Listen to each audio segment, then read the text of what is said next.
البنانيت بقى اللي عايزة تدخل المطبخ وتتفنن كده وحابة تساعد مامتها أو تعمل أي حاجة في المطبخ بإيديها، الوصفة دي حلوة جدًا ليكم. حلوة كمان للماميز لو جاي لنا بقى ضيوف في البيت وعايزين نقدّم حاجة حلوة، حاجة لذيذة شكلها حلو، أو عايزين نقدّم الفاكهة بشكل مختلف، تقدري تقدّميها لضيوفِك وشكلها ممتع جدًا. هنعمل النهارده حلوى اسمها strawberry white chocolate أو فراولة بالشوكولاتة. لذيذة جدًا وشكلها شيك أوي وشكلها لطيف كده وظريف وأنيق، وتقدري كمان لو رايحة زيارة لأي حد ممكن كمان تعمليها في البيت وتاخديها معاكِ، شكلها حلو جدًا. اعملي لايك للفيديو ويالّا نبتدي ونعملها مع بعض.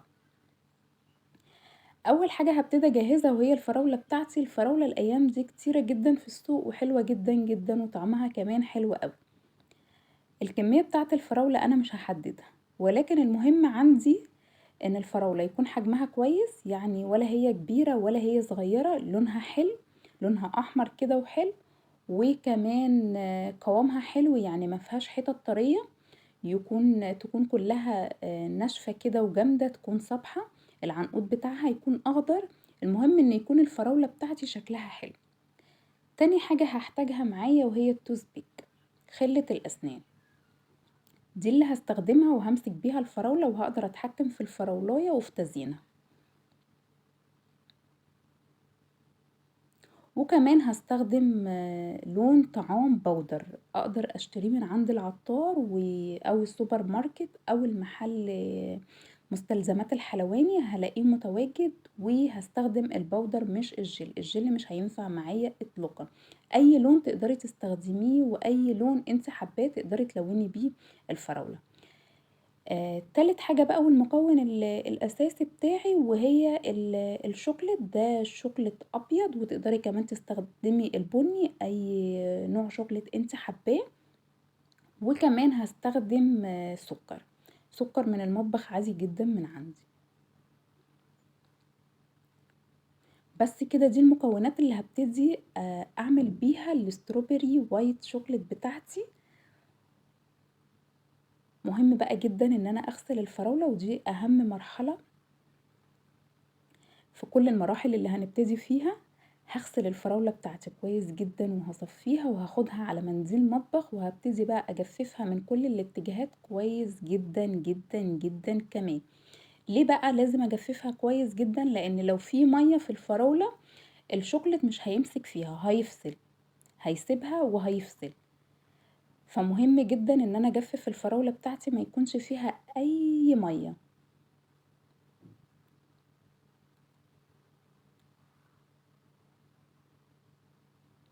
بس كده جففت الفراولة بتاعتي، وهاروح بقى للمرحلة بتاعة الشوكليت، وهاخد الشوكليت بتاعتي هاكسرها وهاخدها على حمام مائي سخن أو في الميكروويف لمدة دقيقة.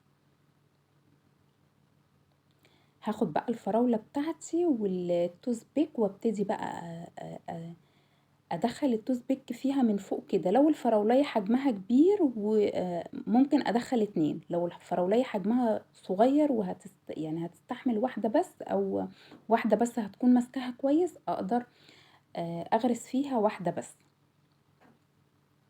المهم إن أنا وأنا باغرزها أخد العنقود الأخضر ده لفوق بالشكل اللي انتِ شايفاه ده.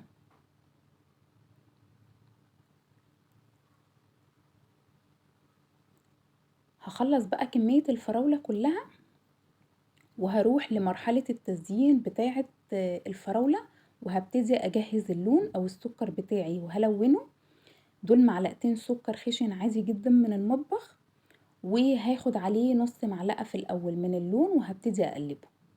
هاضيف اللون واحدة، واحدة لحد ما أضبط اللون اللي أنا عايزاه. وعايزة أقول لكم ما تكتروش في اللون أوي لإن بيدّي مزازة للسكر، فلمّا بتزيد ما بتبقاش مستحبة. أنا ما حبيتش أغمّق اللون أكتر من كده علشان ما يبقاش في مزازة في اللون، سوري، مزازة في الطعم وتبوّخ معايا الوصفة. هنا بقى الشوكولات بتاعي ساحت خلاص، ما فيهاش أي تكتلات، تمام أوي. هانقلها بقى في فنجان صغير علشان أقدر أتحكم فيها. هابتدي بقى آخد فراولاية، فراولاية وأنزل في الشوكولات بتاعي.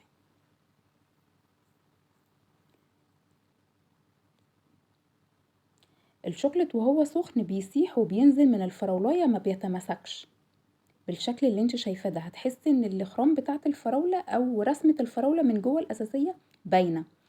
كل ما بيبتدي يهدى معايا كل ما بيتماسك اكتر وبيكسي الفراولة حلو.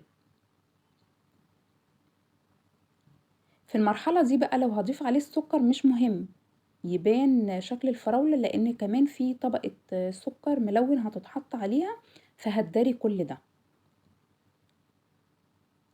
المهم بس ان انا اصفيها كويس جدا. احاول بقى اهز الفراولة من فوق كده من عند التوثبيك كده بالراحة، وانزل من عليها الزيادات بتاعة الشوكليت كلها. هبتدي بقى اضيف السكر الملون بتاعي.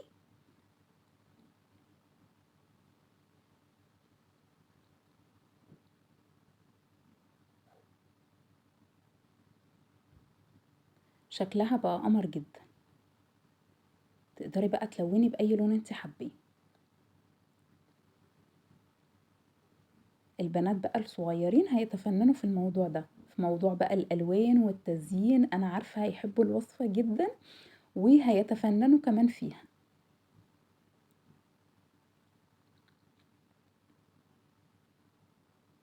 هاخدها بقى على ورق زبدة لحد ما تتماسك والشوكليت بتاعي ينشف.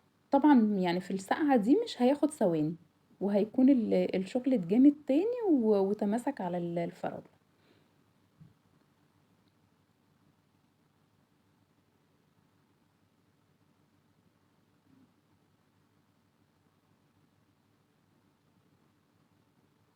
هنا بقى كانت ابتدت الشوكولاتة تبرد معايا وتهدى، وابتدت بقى تتماسك وتغلف الفراولية كويس. فدي بقى انا مش هضيف عليها سكر، انا هعمل عليها خطوط كده. عاوزاها تكون بقى متغلفة كويس بالشوكليت زي ما انت شايفة كده. هغطسها مثلا مرتين تلاتة، يعني في كل مرة انزلها في الشوكليت واطلعها تتصفى خالص وارجع انزلها تاني واطلعها تاني مرتين تلاتة كده لحد ما تتغلف تماما من بره. شايفين بقى كده؟ هبتدي بقى اهزها كده، انزل لو في اي تكتلات من الشوكليت وتتصفى بقى كويس.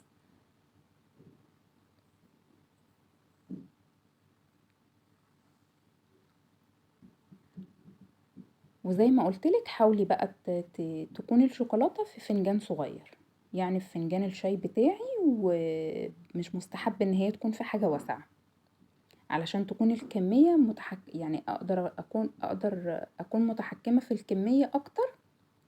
في نفس الوقت الكمية اللي هتزيد انا مش هعمل كمية كبيرة، علشان الكمية اللي هتزيد انا مش هستخدمها بعد كده في حاجة، فحرام ان احنا نرميها. فهعمل كميات قليلة وكل ما احتاج ابتدي اسيح شوكولاتة على قد ما هحتاج.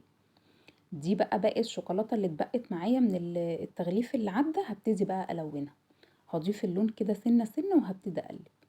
هنا بقى الشوكولاتة ابتدت تجمد معايا خالص، ابتديت احطها في مية سخنة يا دوب تدوب بس كده معايا او تبتدي تسيح معايا، وابتديت اظبط اللون.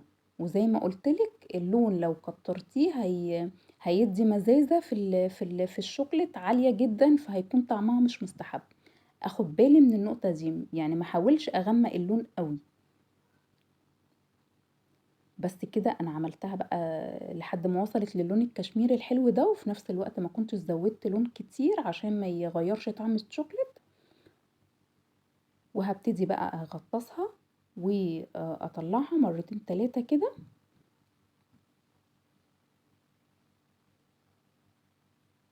هعمل بقى اي لون انا حباه. البنات بقى الالوان اللي هي حباها تبتدي تشتريها وتبتدي تعملها بقى زي ما هي عاوزة.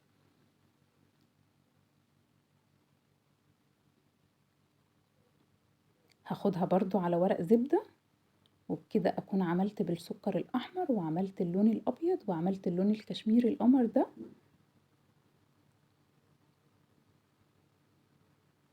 شايفين انا حطاها في فنجان صغير ازاي؟ يعني يا دوب على قد ما الفراولية تدخل، على قد ما الفراولية تدخل الفنجان،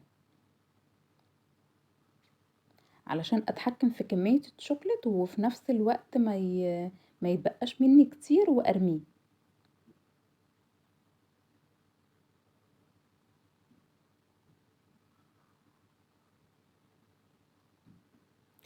دي بقى إيد رينيه كانت طبعًا بتتفنن معايا، هُم كانوا مبسوطين جدًا بالموضوع هي ولوجي، يعني أنا عملت كام واحدة كده وهُم بقى كمّلوا الباقيين، فكانوا مبسوطين جدًا.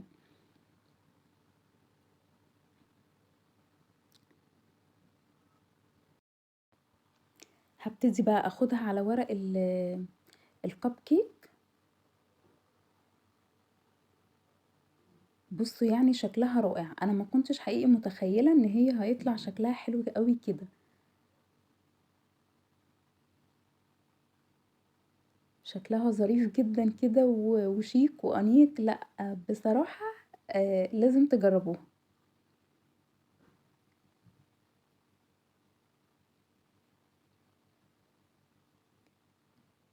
هاخد بقى اللون الكشميري القمر ده وهابتدي بقى أعمل عليه خيوط كده بالشوكولات الأبيض. عايزة أقول لِك الشوكولات اللي هتزيّني بيه من فوق دوّة، يعني لو معلقتين مثلًا من الشوكولات نحط عليه أو نضيف عليه نُص معلقة من الزيت، في كيس حلواني كده وهابتدي أزيّن بيه. اللون بقى اللي زيّنت بيه الأحمر ده بصراحة زوّدته يعني تنتوفة كده صغيّرة من اللون، غمّقت اللون شوية، اللون الأحمر طبعًا، وضِفت كمان عليه معلقة من الزيت وفي كيس حلواني وفتحته فتحة صغنّنة جدًا وابتديت على الورقة كده أمشّي بقى بخيوط زي ما أنتم شايفين كده.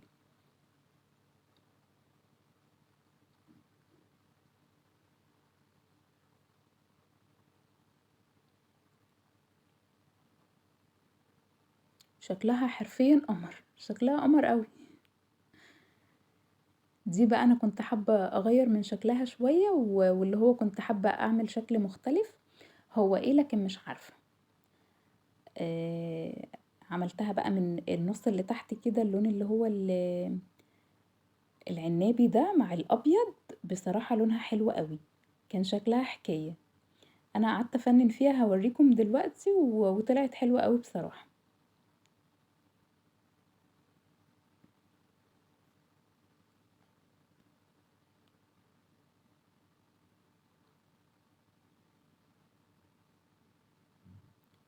بُصّوا لمّا باحطها على الورق الزبدة، بابتدي بقى أسحب الtoothpick كده بالراحة، يعني أسحبها كده وأزُقّها كده أزُق من عند العنقود الأخضر كده بصباعي بشويش، علشان ما ألخبطش طبعًا الدنيا والchocolate يتكسّر معايا أو الفراولة من جوّه تتفعّص كده في إيدي، يعني أبقى واخدة بالي بقى، أبقى حريصة جدًا. دي بقى أنا كنت عايزة أعمل لها أي شكل تاني كده غير نُص ونُص وعملت زي خيوط كده، يعني أنا ما كنتش فاهمة أنا باعمل إيه، ولكن في النهاية بصراحة كان شكلها حلو جدًا، يعني كان شكلها حلو أوي وقُلت يا ريتني كنت عملت أكتر من شكل. وفي النهاية النتيجة قمر، شكلها رائع جدًا، شكلها قمر، شكلها cute، شكلها شيك، شكلها لذيذ، حلوة جدًا، جدًا، جرّبوها وإن شاء الله هتعجبكم. والبنوتات الحلوة اللي هتجربها ما تنسوش طبعًا تورّوني تطبيقاتكم على الفيسبوك، وهاسيب لكم تحت اللينك بتاع الpage بتاعي على الفيسبوك هاسيبه لكم في الdescription box أو في صندوق الوصف تحت. ورّوني بقى التطبيقات الحلوة بتاعتكم والألوان الجميلة اللي أنتم هتعملوها،